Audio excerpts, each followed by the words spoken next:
Hi, everyone. Welcome to the Better Buildings Alliance Plug and Process Loads webinar. We're going to get started at the top of the hour. So hold tight and we'll be right there.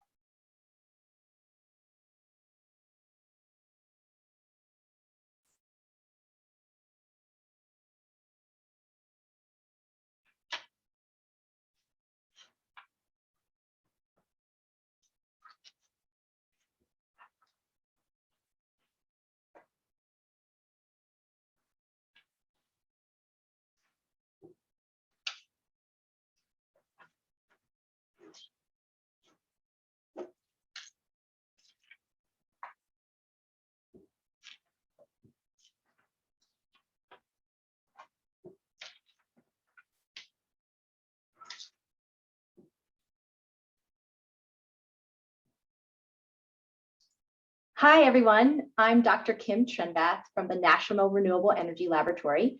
Welcome to today's Better Buildings Alliance Plug and Process Loads webinar. This webinar is called No Purchase Necessary, Low to No Cost Plug Load Management Strategies. We have a great lineup for us today. We have got 3 speakers.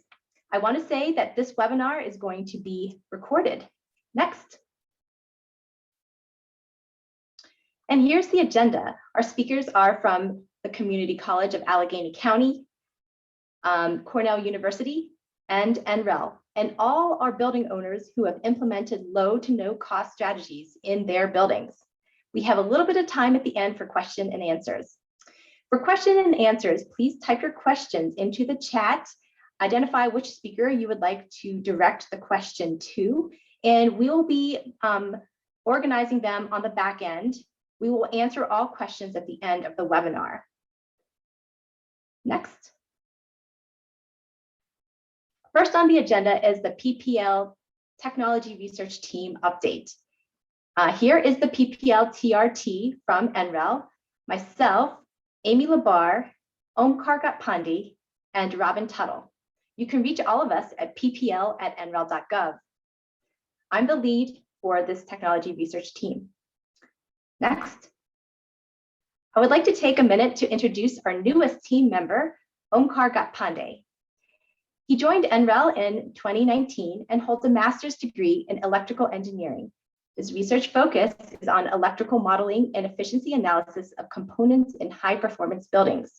Omkar is a member of the team that developed the Building Electrical Efficiency Analysis Model, or BEAM, which is an open-source Modelica library that simulates the efficiency of building electrical distribution systems on harmonic power flow. Prior to NREL, Omkar worked as a senior electrical engineer at ABB and a solutions development engineer at Honeywell. So welcome, Omkar. Next slide. Now we'll take a minute or 2 to go into the BBA PPL team update. Next.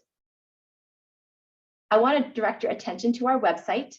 These slides will be mailed to all the participants on this call at the end of the call, and you can get the link to our website here. Next. I want to feature some resources that we have for building owners. And the first one is a toolkit on low carbon technology strategies. This is the newest toolkit that's released by DOE, and it was an effort from DOE and all the national laboratories, as well as the consultants, to put it together. These documents help building owners and operators plan retrofit and operational strategies to achieve deep carbon retrofits. Next. On the PPL website, we have many on-demand webinars. In fact, this webinar is going to be on demand after we record it. And here's a couple that we've got already that I want to bring your attention to. The Houston Advanced Research Center presented on getting to net zero energy through strategic building operations and plug load management. And that's great because they have a zero energy building and they talked about their plug load management strategies. And the California Plug Load Research Center talked about how anyone's device usage patterns affect energy consumption. So check these out on our website. Next. We also have written resources for you on PPLs. The first one here is PPL reduction guidance, and this is a fact sheet on assessing and reducing plug and process loads. And we have these for retail and office buildings, but they're relevant for many other building types as well. The middle is a blog that we wrote on utility incentives, not only for PPLs, but also for space conditioning. So we have some HVAC utility incentives described as well. And the last is our most recent fact sheet on smart outlets, and it talks about what they are and how you can use them to save energy as well as capture some non-energy benefits. Next.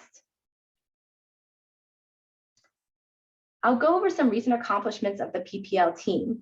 We presented at the International Conference on Alternative Energy Sciences and Technologies, and we talked about a plug load management system that uses IoT technologies to identify plug-in devices and their locations. This paper won Best Paper at the conference, and we often refer to this technology as ATLAS, and that acronym stands for Automatic Type and Location Identification System.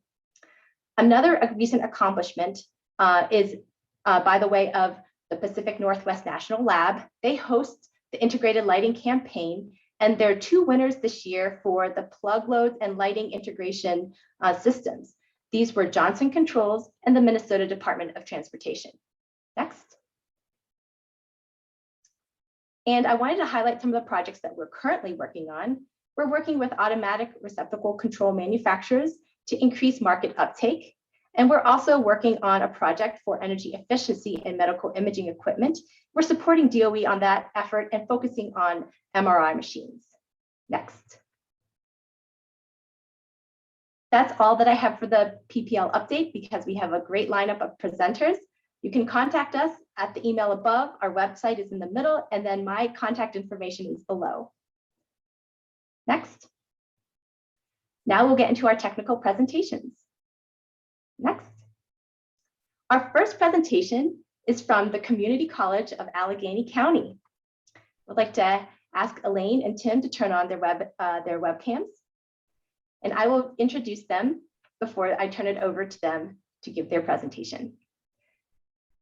Elaine Sadowski is the Director of Energy and Sustainability at the Community College of Allegheny County, or CCAC. She has more than 40 years experience in energy management and energy projects. She holds a bachelor's degree in mechanical engineering from Carnegie Mellon University and a master's degree in energy resources from the University of Pittsburgh. She is an AEE certified energy manager. Tim Myers is a system engineer at CCAC, where he is an integral part of the team that takes part in the management and configurations of Windows desktops, laptops, and servers throughout the college. Tim has worked with CCAC for 9 years. He completed his Bachelor of Science in Management Information Systems. He also has a Master of Arts in Adult Education and Communications Technology from the Indiana University of Pennsylvania. I would like to turn it over now to Elaine and Tim. And just so you know, I don't see Elaine on the video. Elaine is here. Great, excellent. Okay. May we have the next slide, please?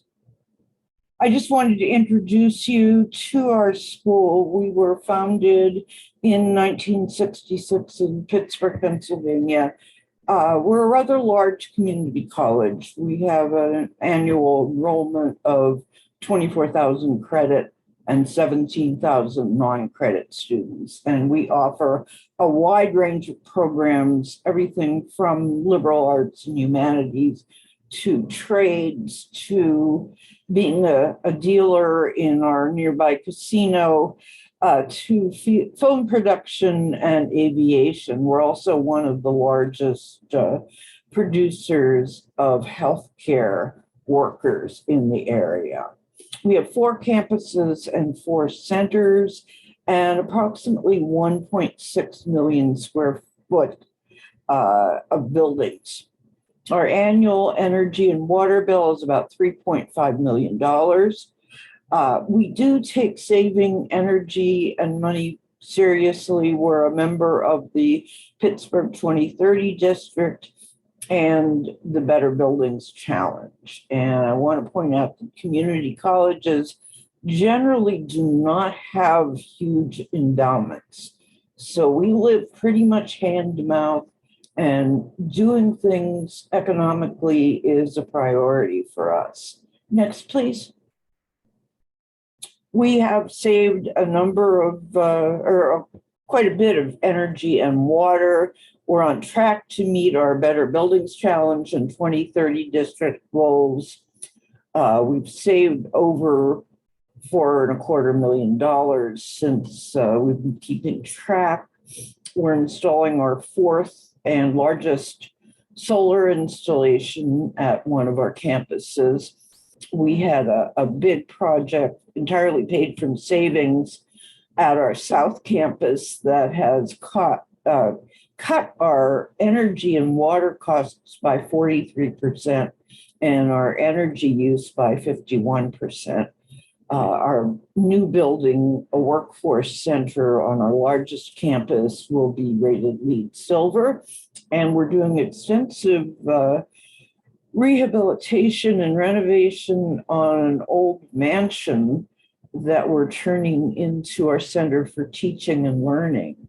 And that's going to be an interesting project because it is a historic building and we're trying to upgrade it, both the building envelope and the building system inside, to the degree possible. We're looking at a really good deep retrofit. Next, please. One thing that I noticed was that we have approximately 4,000 computers scattered around our campuses and centers. I did some quick calculations, and that's about 6% of our total electricity consumption. We also have a data center that's located in our administrative building, and this accounts for 65% of our annual electric bill for the building. We estimate that computer-related energy was costing us about $240,000 every year. I'd walk into computer labs and to offices and see computers on when there was nobody using them. And I thought, well, gee, this is a big waste. There's got to be a way to get better control of this.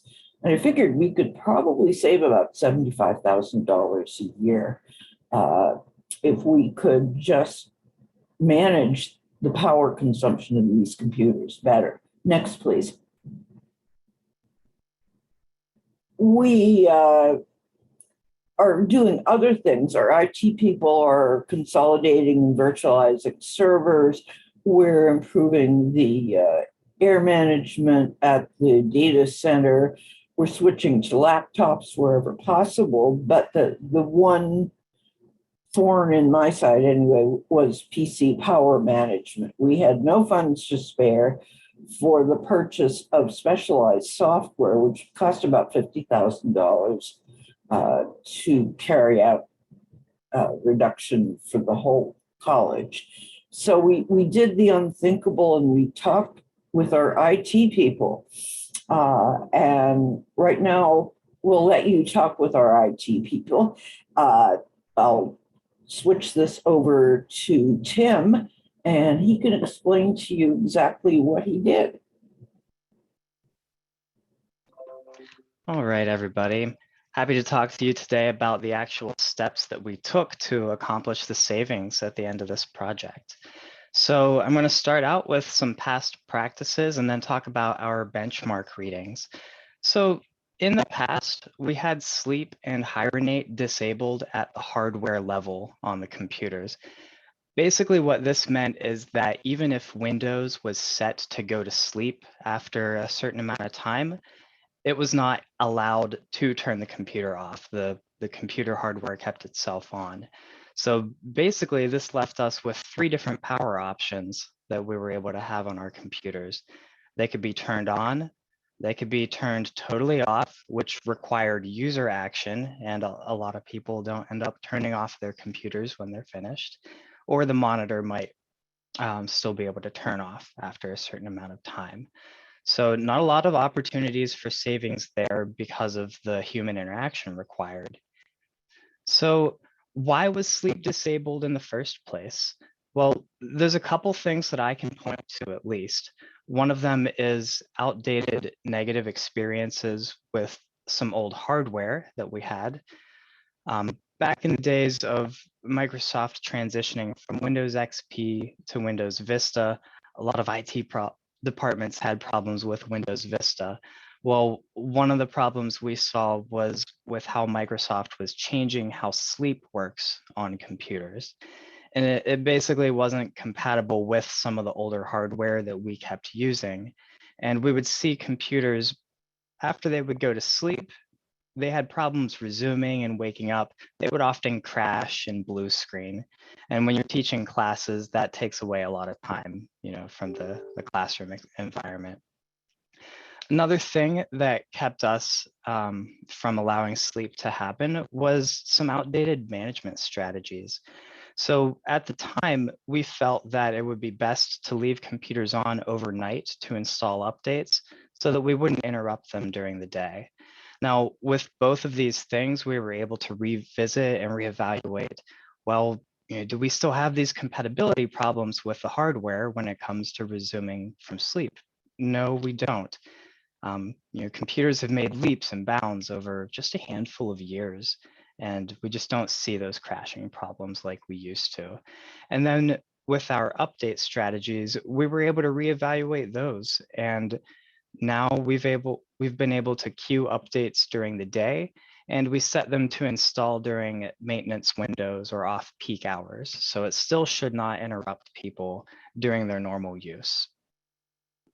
And before we started implementing any of the changes, for our own benefit, we wanted to see what impact we were having. So we needed something that could monitor power consumption. We got lucky that we already had a program installed on all of our computers that was, among many, many other things, measuring power consumption.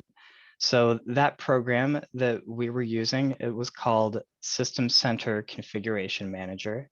There's also an online version of that called Endpoint Configuration Manager. Those are both Microsoft products, and a lot of your IT departments are probably familiar with them already. Just to note, those are paid programs. And again, for us, it was just to measure the power consumption. We didn't use these to implement the changes. So next slide, please.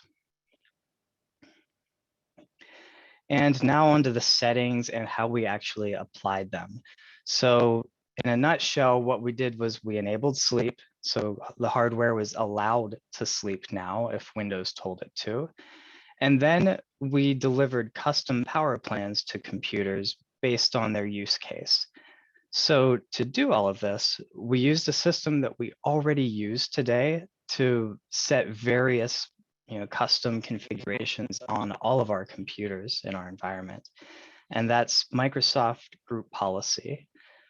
Group Policy is something else that your IT department is probably already very familiar with and using today.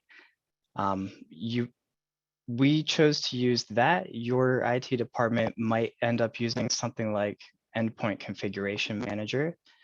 And they basically are able to do a lot of the same things with applying configurations. So with Microsoft Group Policy, we were able to leverage kind of a structure of computers that we've already set up for the college. We have computers organized by campus, and then within that, we might have categories like classroom instructor computers, office computers, laptops. And then based on those organizational folders, we were able to deliver custom power plans to each use case.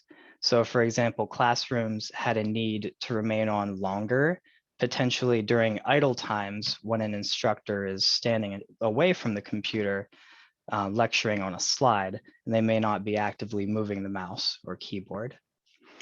And one of the most important things about these settings after applying them with group policy is that the users aren't able to change them.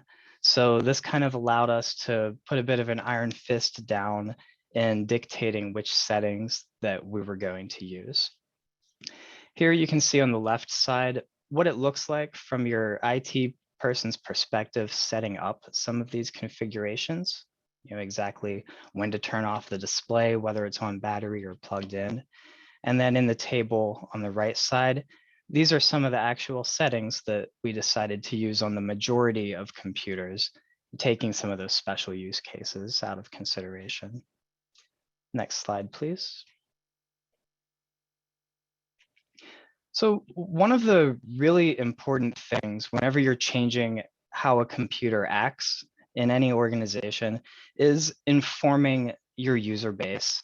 So we wanted to gain acceptance and kind of manage the expectations of some of our users. Anytime something changes, some people think something is wrong, or people just tend to ask questions in general. So it's good to keep them apprised and also really, keep them filled in on what the mission is here. Is to save power and, you do better things for the environment and save us some money as well. So we expect some of those growing pains. And to mitigate that, we threw together some communications plans. An example on the left side is something that we sent out to let people know what all of the general settings would be, why we were doing it, and some of the past communications explained when to expect that to start happening. And then the important thing with this was we accepted feedback from people. If instructors told us that they had different needs in their classrooms, we were able to make those adjustments where necessary. Next slide. And now we're getting into some of the nitty-gritty data of what we were able to monitor with our monitoring software. So this slide is the benchmark data prior to implementing any changes, and also prior to a lot of hardware changes. There were a lot of computers that were physically upgraded during this time as well. So before we changed anything, one single computer was averaging about 33 kilowatt hours per month. So let's try to remember that. One computer, about 33 kilowatt hours per month. All of our computers together were using over 120,000 kilowatt hours per month. And then on the right side, if you break that down into a daily consumption by all computers, you can see we're hovering at least 4,000 kilowatt hours every day by all computers. So try to make a snapshot in your head of this slide, and let's go to the next one and see what the differences are. So this represents a lot of the savings we were able to make, considering the collection of all computers. So we took that single computer average down from that 30-something kilowatt hours down to 9 kilowatt hours. And all computers were using over 120,000 kilowatt hours. We brought that down to 31,000 kilowatt hours. And now when you look at our daily consumption graph, you can see a much more drastic impact on the weekends when there's a whole lot less usage by the computers. And you can also see that we never go anywhere near that 4,000 kilowatt hours per month. Go ahead and go to the next slide. And maybe one of the more dramatic representations of this change. This is data all pulled from one particular model of computer that was not replaced during this time. So this was the most accurate data we were able to get. So on the right side, what we're looking at with the blue line is whether or not a computer is on. And then the yellow and red lines are the monitor and the computer actually being active. So those lines often don't change, whether the monitor is on and computer is active, but the blue line did. So in the left graph, we can see that at any given time, even 3 in the morning, we had somewhere around 900 computers that were just turned on, not being used by anyone. And then in the results graph, you can see basically we were able to close that gap between the blue line and the activity lines to make it follow much more closely. And you can see now that at 3 a.m. we no longer have 900 computers on, not being used by anyone. Next slide.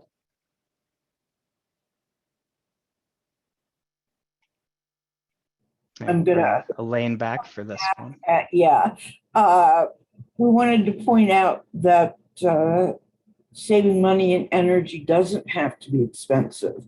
Another important point is I know that often facilities and IT don't talk to each other. It's a good idea to talk to each other. It's always a really good idea to reevaluate relationships and past experiences with IT. Even for the IT department, it's a good idea to reevaluate. Yeah, and substantial savings can be hidden. So look around, keep your eyes open. And one important thing is don't fixate on a specific solution. We were looking for a specific power management software package, and it turned out we really didn't need that at all. We could accomplish this just using something that we already had. And be sure to keep people affected by change in the loop so they know what to expect. And you can expect a little pushback, but with zero capital cost, we managed to save $65,000 to $75,000 worth of electricity every year. Thank you. Thank you, Elaine and Tim. That was an excellent presentation, and it's very relevant. Some of you on the call might think that this does not apply to buildings. It does apply to buildings, and I'm often in a building where the computers are always on. So thank you very much for these best practices. We really appreciate it. We're going to move on to our next presenter, Kimberly Anderson from Cornell University. Kimberly Anderson is the Sustainability Engagement Manager for Cornell University. She leads educational and engagement initiatives to foster sustainable behavior and operationalize structural change across the areas of energy, waste, food, water, and climate. Prior to joining the Department of Energy and Sustainability, Kim began her career in higher education as a residence hall director on campus. Kim earned a BA from Cornell University in psychology and is a fellow in the Cornell Institute for Public Affairs, focusing on environmental policy and justice. I'm pleased to turn it over to Kim. Hi, everyone. Thanks, Kim. I'm happy to be here with you all today. So I'm here to talk about some of the plug load strategies that we've done on campus, specifically focusing on engaging building occupants. So next slide. A quick overview of what we're doing is going to give you the quickest intro to something called community-based social marketing and how we use that to actually create our behavior change campaigns on campus, and then talk briefly about our purchasing standards as well. So Cornell has a variety of different building types. We have large residential buildings, academic spaces and labs, offices, greenhouses, shops, and all of these spaces, of course, have unique plug load types. We have a campus of about 40,000 people, and our plug loads really range from standard student residence hall spaces like micro fridges to office equipment to lasers and 3D printers. So all of our spaces are really unique, and it's useful to especially get to know the communities and the different types of plug load in all of our buildings. So we can go to the next slide. So our office is the Campus Sustainability Office on campus, and our mission is really to engage the entire campus community, all the faculty, staff, and students, to be a part of making a sustainable change on campus. And our framework is really trying to bring people into this idea of how to think about the planet, people, prosperity, and purpose, the really academic and research purpose of Cornell as an institution when they're making decisions. And so I'll show you a little bit more about this in a moment. So our quick intro to community-based social marketing, there is a book by Dave Mackenzie Moore called Fostering Sustainable Behavior, and I'd highly recommend it. There's also a website, which I'll show you in a moment. Dave leads also workshops, and so this is something that I attended, and it's really core to a lot of the engagement work that we do on campus. So as I'll show you next, The idea behind community-based social marketing is that people are complicated, and in order to actually get people to move from knowledge and awareness to engagement and behavior change, it's important to know that people have their own unique habits, perceptions, willingness to change, but they're also a product of their community. So when we're thinking about engaging people in behavior change around sustainability, it's important to really get to understand the communities that are on campus and how to engage peers to motivate each other to actually participate in this change. So we can move on. So fundamentally, community-based social marketing is really a research process. It's this idea of selecting behaviors that will have the highest impact within the area that you're looking for. So if you're focused on reducing carbon emissions or reducing energy consumption on campus, thinking about what are the biggest users of energy on campus is really helpful, right?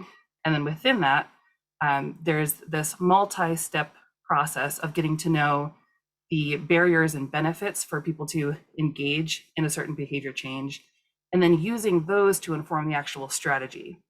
So oftentimes when people develop strategies for plug load, for instance, they might jump right into, oh, I think that this probably could work and would be useful, but it's important to realize that we all have limited amount of resources, including, time, money, to be able to actually implement strategies.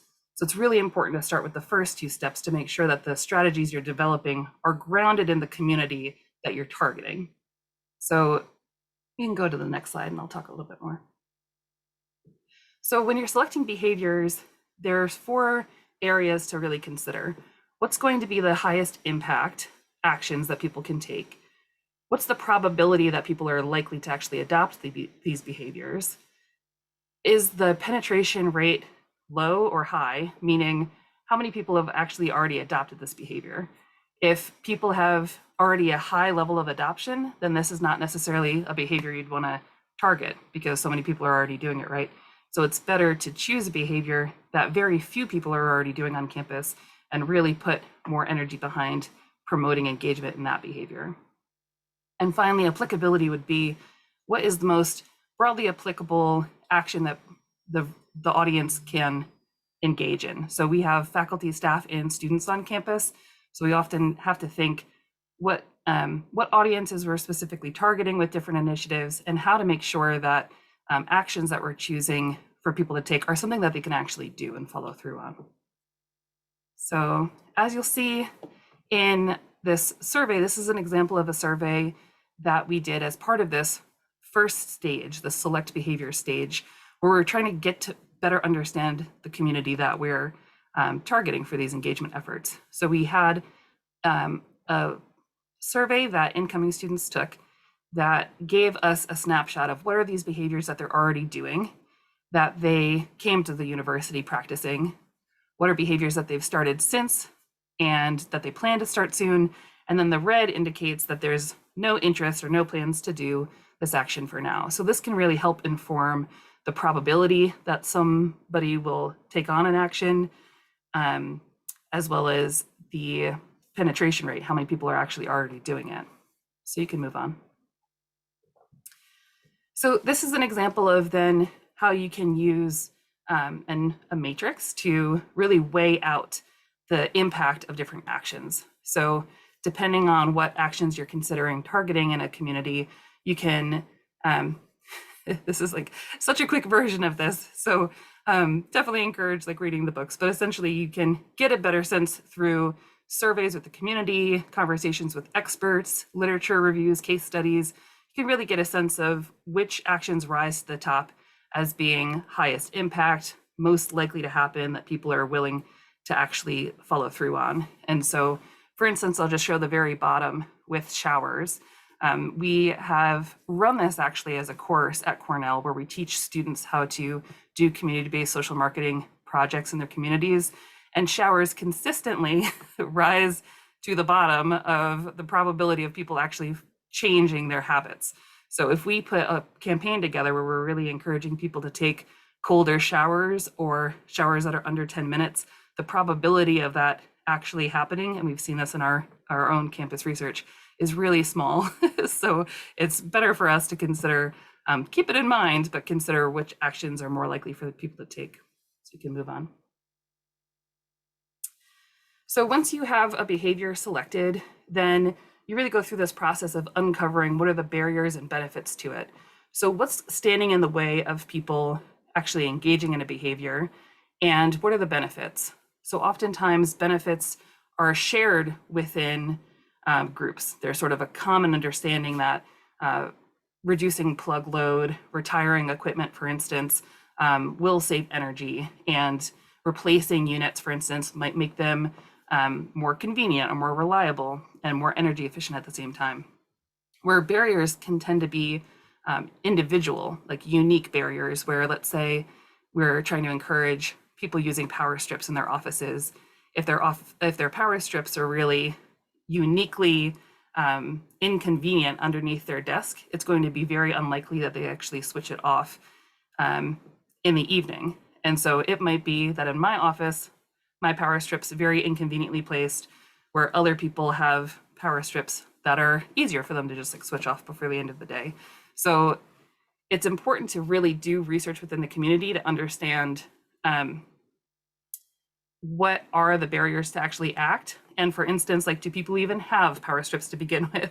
So it could be sort of really informative to understand if you want to focus on a specific action, what are the barriers and benefits to it? So once you figure this out, and you really have a good sense of what's either motivating people to engage in this or standing in their way, then it's a matter of developing strategies. So as you'll see on the next slide, one great part about CBSM is that it really shows the social psychology behind implementing behavior change in someone's life. So if you realize that some of the barriers standing in the way of people taking action are forgetting to act, then tools that would be useful are prompts. If it's a lack of knowledge, then communication would be useful, like Tim had mentioned. If it's a lack of experience or low confidence, then this idea of social diffusion and modeling by peers, for instance, or by leaders can be really effective. So this also helps to make sure the first two steps help to make sure that the strategy you're creating really will drive the behavior change you're looking for. So once you figured this out, you can go to the next slide. Once you've developed your strategy, then you go to actually pilot it. And finally, on the next slide, you implement it broadly and evaluate. So piloting is really this process of seeing what works about it, what maybe was unexpected or unintended, and then if you realize that it does seem to have the impact you're looking for, that's when you actually invest in implementing it more broadly and evaluating broader success. So to wrap up this quick intro to CBSM, this is their website, Fostering Sustainable Behavior, and you can learn more about it there. The book is, I'd say, very user-friendly and informative, and so I encourage you to check that out. So what I'll do next is just show you some of our behavior change campaigns that we've used CBSM for. The first will be communication from leadership. So we have a number of opportunities to really engage senior leaders in messaging around energy use. So on the left, for instance, similar to what Tim showed with his communication, is every winter, the university shuts down for a week. So we have our vice president for facilities and campus services send a message to the community. And this really is an opportunity to reinforce university commitments, like that we as an institution have a commitment of being carbon neutral by 2035. And then also, what are the actions that people can take to really support that commitment? So we really focus on providing clear expectations for people to follow through on, like what are certain key actions that they should take before they leave their office or their residential rooms for the semester. And whenever possible, it's really important to provide feedback to the community. So at the bottom of the message, we tend to include what the impact of it was in previous years. And the small chart to the right shows real-time energy metering. And so that happened during one of our events where you can actually see the dip in energy that happened when people unplugged their devices for the day. And what is important in a community where people are not necessarily the direct recipients of the benefits of reducing energy. So in a residence hall, for instance, the students aren't actually going to receive any discounts in utilities. So what then can be very motivating is to let them know that the actions that they're taking are making a difference. And finally here, modeling behaviors from senior leaders is really important. So this is a picture of our VP who participated in events, and modeling by and communications from people that are well known and well respected really helps to reinforce that this is something that's important as part of our culture. So moving on. One thing that we have at the university are sustainability teams. And so we've partnered with colleges and departments around the university to create teams of people that will really drive change in their specific areas. So often they have support from senior leadership. There's members at every level of the organization that are participating in it. And they're really the experts in knowing what will work and what won't work in their area. So we focus on developing peer-to-peer education and engagement with them. We have programs like Green Office and Green Lab certifications, and we're working on Green Shop certification right now. Oftentimes these teams have very small budgets, but they focus on things like, with a Green Office certification, for instance, one of our points is, what are objects in your space that are ready to be retired? You know, do you have 3 printers right now and one of them is just ready to go, but they're still plugged in, which happens quite often. So these teams can really be creating a culture within their space to pay attention to these items. So you can move on. So these teams help to communicate with their peers. When we as a staff create communications, for instance, they are often using social diffusion to really engage people in their area. So rather than it all coming from us, it's coming from people that they know, that they trust and respect, that can help create more of a culture in their space. They also help to host workshops and events and participate in recognizing their peers for engaging this behavior too. And you can move on, thank you. So one other thing that we have is a module. It's a orientation module for all incoming students. So we run this through Canvas, and it's an opportunity for us to communicate both expectations for students as they arrive to the university, but it also encourages them to really envision how they plan to live in their space. So before they even come onto campus, they're thinking about things like, what should I be bringing into my room? How can I manage my plug load? It's a small, you'll see on the right-hand side, it's a small part of the course at the moment, but it really helps to encourage them to imagine and make commitments for how they intend to act once they actually get here. And the survey that's part of this course helps to inform some of our social norm campaigns that we use with students as well. So on the next slide, you'll see some of our engagement efforts that we have run with students and with staff and faculty. One is the Sustainability Goose Chase Scavenger Hunt, and it's an opportunity for employees and students to sort of compete amongst each other to take sustainable actions. So what's cool about this is you can actually have things like unplug your devices, and there's a feed. So as people are actually doing the actions, you can see the videos and photos. So it's both a good feedback system to see that people are actually following through, but it helps to, again, create more of a norm, more modeling for people when they can see that other people are doing these things as well. One other tool that you'll see on the next slide is Eco Challenge, and this is a free site, and you can actually customize it too for your areas. And what we have done this year is we've chosen actions that are considered highest impact by our experts on campus, our energy management team, and highest impact actions that people can take in as building occupants. And we encourage daily action and for people to compete with each other and as part of a team to engage in these behaviors regularly.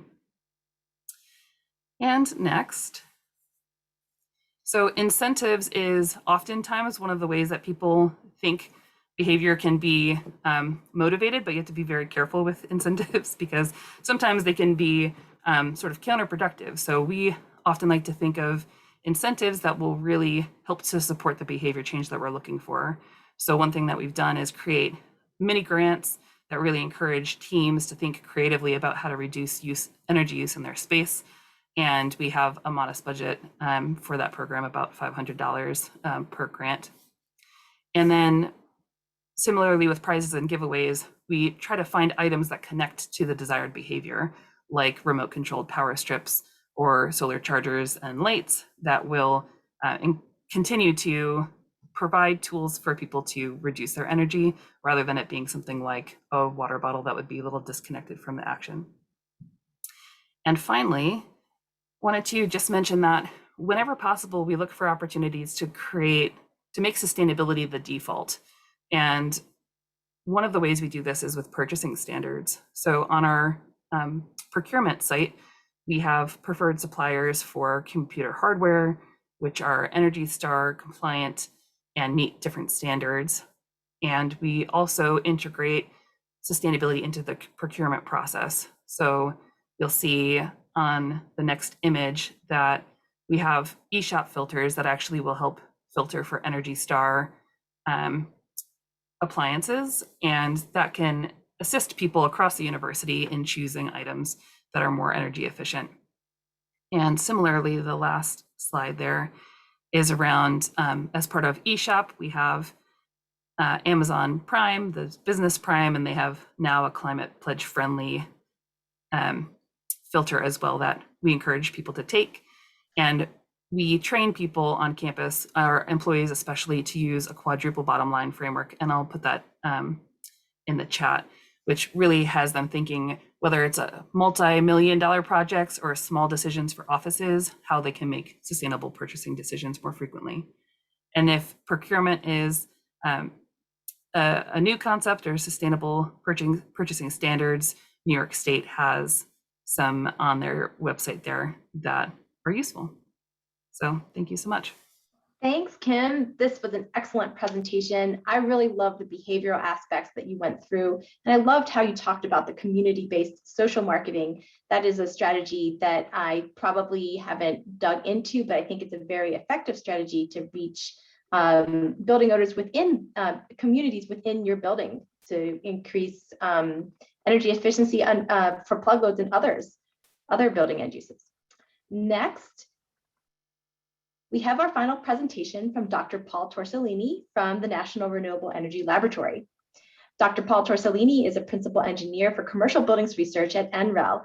He's a key contributor in the development of the Advanced Energy Design Guides, or AEDGs, including chairing the technical committees that produce the Zero Energy AEDGs.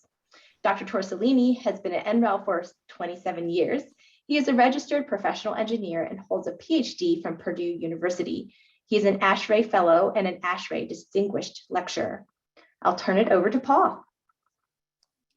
Thanks, Kim. You can go to the next slide. I want to talk a little bit about NREL's story. NREL has about 2,500 employees. So like the other two speakers, a lot of infrastructure and things with that. And we needed to build a new office building. And the first phase was 360,000 square feet.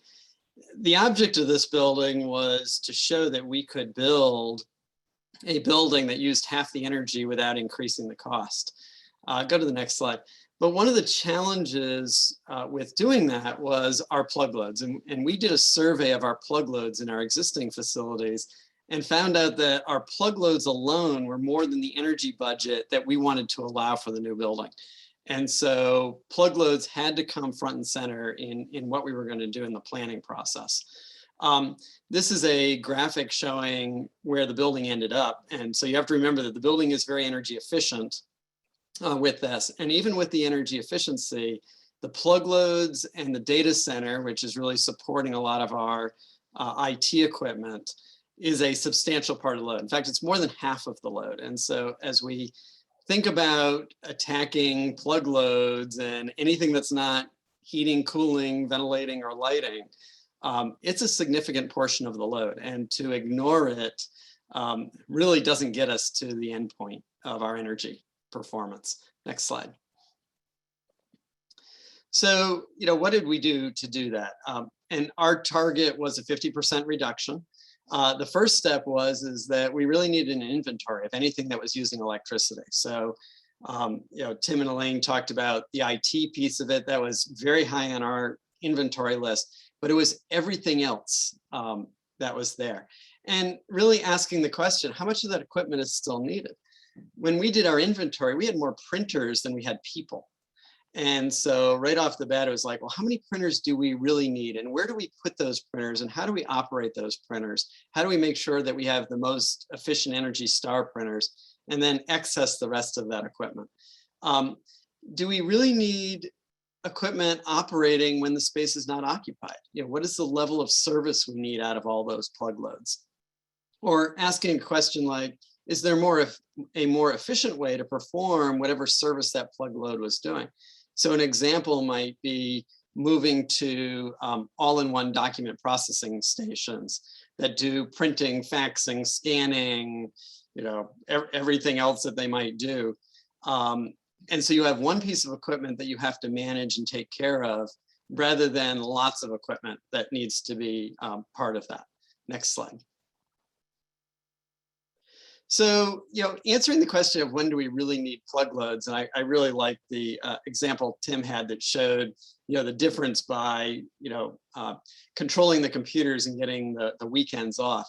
And if you think about it, nights, weekends, and holidays are 66% of the year for any typical office building. But even during the typical work day, and this was kind of a pre-COVID discussion, it probably might even be more than that today, building occupants are only at their desk, a third of that time. And so if you put all those pieces together, workstations only need to be powered about 7% of the year, and perhaps a bunch of the peripheral plug loads to go with it. And just getting things turned off or turned down when people aren't there, when they don't need them, is a significant savings. Next slide. So, as an example, we also looked at the computers and when they were using and how we were using screensavers. And it was interesting, being in a lab, we did measure a lot of this equipment, not only being a user, but being on the research side as well. And what we found is that our screensavers, when they were running on this particular set of computers, actually used more energy than just the computer when it was being used as a regular computer. And so we started very aggressively doing energy management on our computers, getting the Energy Star settings involved, getting the monitors turned off, removing the particular set of screensavers that we had, and moving those computers into a standby mode. What is interesting is that we were committed to making a zero energy building. That is, looking at our consumption and then matching that consumption with on-site renewables. At the end of the day, this one move in turning off the screensavers saved $500,000 of PV that we didn't have to buy in order to get that balance. And some of it is, you say, oh, it's just one computer. But at the time, it was 800 computers. It very quickly became 1,200 computers as we started moving into the space and realizing what we needed to do with that space. And anything multiplied by everybody is a big number. Next slide. And so the other thing that we did was we started with what we wanted our profile to look like. So you can see one of the measurements of that is how many watts per square foot of all of this stuff plugged in do you have? And sometimes, especially if you're thinking about commercial real estate or looking at office requirements, a lot of times the requirements on the plug load side can be 2-3 watts a square foot reserved for plug loads, sometimes even more than that. We started off with a goal that we didn't want to exceed 0.6 watts per square foot during the day. And we really wanted to get this equipment off at nighttime, down to 0.15. And as we measured our total set of plug loads, and you can see this is represented month by month data. At nighttime, we were a little bit higher than we wanted to. We didn't do quite as good a job of getting things turned off. But during the daytime, we were like half where we projected. And that was just very successful. And it was some of the social aspects, it was training aspects, and it was also procuring the right equipment that went along. One of the things to think about is computers. We went through an era of time for many years where the faster the computer, the better. And today, that's not necessarily the case. You really want to match the computer and its speed and its power to what those users need from that. And some people at the lab need very high-powered computers to do a lot of analysis. Some just need to do basic word processing or even web surfing, and you don't need a lot of computing horsepower. And you can save energy by kind of right-sizing the computer for what those uses are. Next slide. So I just put a bunch of ideas on here. I won't go through all of these. Several of these have been mentioned by others, really around Energy Star everything, whether it's computers or office equipment, appliances, getting things unplugged when they're not being used, whether that's using smart plug strips or conventional plug strips. Moving towards laptops. Laptops tend to be more efficient than desktops. Even thinking about things like using task lights and minimizing or turning down some of the overhead lights. Things like when people bring in space heaters, really that's an issue kind of in fixing the HVAC issues. So next slide. And here's just some other ideas, and we're going to distribute these slides and you can kind of look at those at your leisure. So I will wrap up there, I think, Kim. Thank you so much, Paul. Excellent presentation. All right, so we have 5 minutes left, and I do want to answer I want the panelists to answer some of the questions. If you have some questions still, type them in. If we don't get to all your questions, we can send out a document with the answers to the ones that we don't answer. The first question that I would like to ask is for Elaine. As a community college, what is more important, actual energy savings or carbon or reducing carbon emissions? Actually, the most important thing for us is cost effectiveness. We're dealing with trying to do things in as environmentally responsible a way as we can in a cost effective manner. Unfortunately, we don't have funds to go out and buy carbon offsets and do things like that. We have to be very careful in managing our resources. So our priority tends to be on things that also save money. And fortunately, a lot of environmentally sound and energy saving actions also save money. So we are able to accomplish everything that we're set out to do. But, according to my board of trustees, saving money is the priority. Excellent. Thanks, Elaine. My next question is for Kim Anderson from Cornell. It's a long question, but I'll read it all. Looking at this list of what to do, the actions are weighted towards the person doing something instead of smart technology automatically doing something.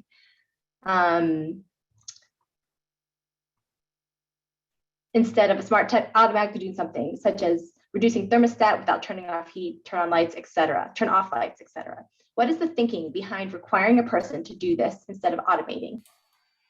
Yeah, that's a great question. So I would say this is complementary. So I'm sharing sort of like one component of what we do. We certainly work on a systems and structural level as well. And a lot of times our engagement efforts make sure that students, employees, and staff also understand what we're doing on those large scales. So we have an energy management team that does a lot of that work, but oftentimes people want to participate too. We have a campus that's very engaged. They want to feel like there's something tangible that they can do as well. And as an educational institution, it also, we realize we're also graduating students and sending them out into the world. And so giving them sort of an insight into actions that can happen on campus and beyond is really important. Thanks, Kim. The next question is for Tim. Are these computers desktop with a monitor, laptop, or combination? We're trying to understand the source impact, such as age, combination, setup, etc. So that's a really great and really relevant question. So during this project where we were implementing the power settings, we also had other things going on that always go on, like the standard replacement of old computers. So during this time, we absolutely had a lot of computers that were upgraded from the old large tower with spinning disk hard drive, lots of fans. And we've changed over to a lot of smaller micro form factor computers with solid state hard drives. And so kind of the natural progression of technology as it goes has also helped us save money with this. Great question. Great. Thank you. I have a question for Paul. How scalable are the strategies discussed? Well, kind of going with what Tim just said, there are some things that, through purchasing it becomes very scalable because that's just what the accepted is. Our IT folks, make sure that all the Energy Star settings are in place and locked. So those kinds of things are pretty easy to implement and are very scalable. It's certainly scalable to do education of our occupants and employees and kind of refresher on those pieces. So I would say it's very scalable, to larger campuses or even scalable to, small companies and other places. It's really, how engaged are you with your employees or students or faculty? And, can you work through some of the purchasing discussions? Excellent. Thanks, Paul. Well, we're at time. Thank you all for being here today. If you have any other questions, please send them to ppl@nrel.gov. And thank you all. We'll try to answer all the other questions in an email or a document. This recorded webinar will be available in the next couple of days, so you can share it with your colleagues. Have a great holiday season.